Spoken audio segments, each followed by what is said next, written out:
व्यक्ति पथभ्रष्ट होता है। जैसे मदिरा के नशे में पड़ गया, कहीं जुए में पड़ गया, कहीं मांसाहार में पड़ गया, कहीं व्यसन में पड़ गया, कहीं गलत काम में अगर कोई जा रहा है तो श्रम्भेश्वर महादेव के नाम से काली तिल भगवान शिव को समर्पित करी जाती है।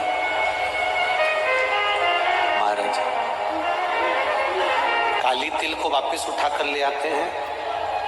उसी काली तिल को जो मदिरा का नशा करने वाला होता है या जो गलत व्यसन में डूबा हुआ होता है, उसको वो सुबह के समय अगर नहीं खाता तो भोजन के साथ उसको दिया जाए।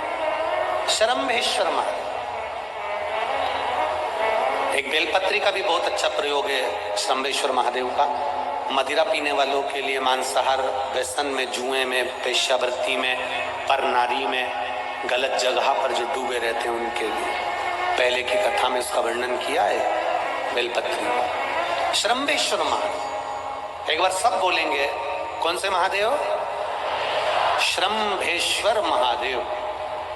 फिर जम के बोल लो एक बार, श्रम्भेश्वर महादेव।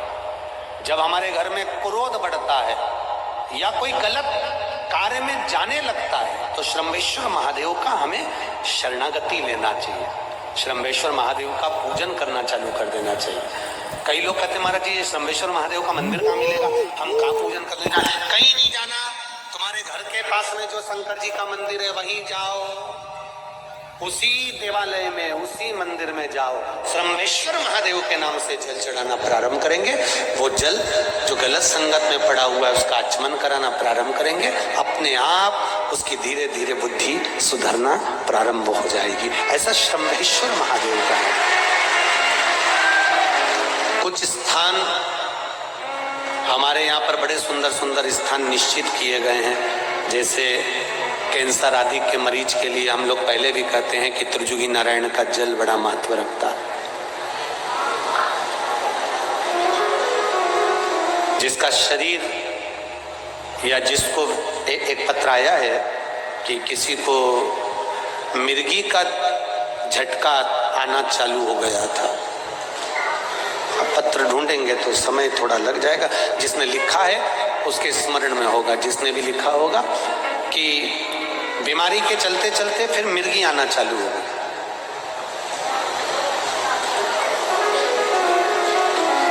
जिसने भी लिखा है वो दोनों हाथ एक बार हिला देना। जिसके लिए भी लिखा हुआ वो इतना ध्यान नहीं आ रहा। तो उनको मिर्गी का झटका आना प्रारंभ हुआ। अब मिर्गी का झटका आना प्रारंभ हुआ, कई महीने निकल गए, मिर्गी के झटके बंद नहीं हुए।